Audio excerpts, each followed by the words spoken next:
Guys, আজকে মনে হয় এখানে বৃষ্টি হবে। তাই ও ভাই, কত জোরে জোরে হাওয়া দিচ্ছে চারদিকটা, দেখতে পাচ্ছেন? হাওয়া দিচ্ছে, বোঝা যাচ্ছে না। ওই দূরের দেখুন একটা গাছ লড়ছে, ওইখানটা গাছ হচ্ছে, তার সঙ্গে এখানগুলোও লড়ছে। দূরের দিকেরটা লড়েনি, দূরের দিকেরটা লড়েছে না গাইস, দেখতে পাচ্ছেন? আর আর আজকের দৃশ্যটা এরকম হয়ে আছে। তারপরে খুব বৃষ্টি বৃষ্টি মেঘ মেঘ হয়ে আছে গাইস, দেখতে পাচ্ছেন? এখানে বৃষ্টি যখন তখন বৃষ্টি হয়ে যাচ্ছে, তার সঙ্গে মেঘও যাচ্ছে।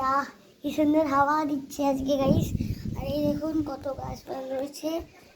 ওই ওই ওই দূরের দিকে তো বোঝা যাচ্ছে না গাছটা লড়েছে। এখানে সামনের দিকে দেখে আমাদেরকে বুঝে যাচ্ছি গাছটা লড়েছে কি না। আর দেখতে পাচ্ছেন কত সুন্দর একটা জায়গা। মানে এই দেখুন, এটা হচ্ছে আমাদের এই যে ওখানটা আছে, এই জায়গাটা, এটা এখানে অটো স্ট্যান্ড আছে। আর এখানে আছে জিও সেন্টার, যেখানে অনেক ফোন থাকে। আর এই টাওয়ারটা হচ্ছে ওই জিওর। আর এইটা হচ্ছে আমাদের দোকানের বোর্ড। আর এটা হচ্ছে আমাদের নিচ, তার সঙ্গে আমি এখানে বোর্ডের কাছেই দাঁড়িয়ে আছি। সো গাইস, আজকের মতন বাই। আপনারা লাইক সাবস্ক্রাইব করে দেবেন।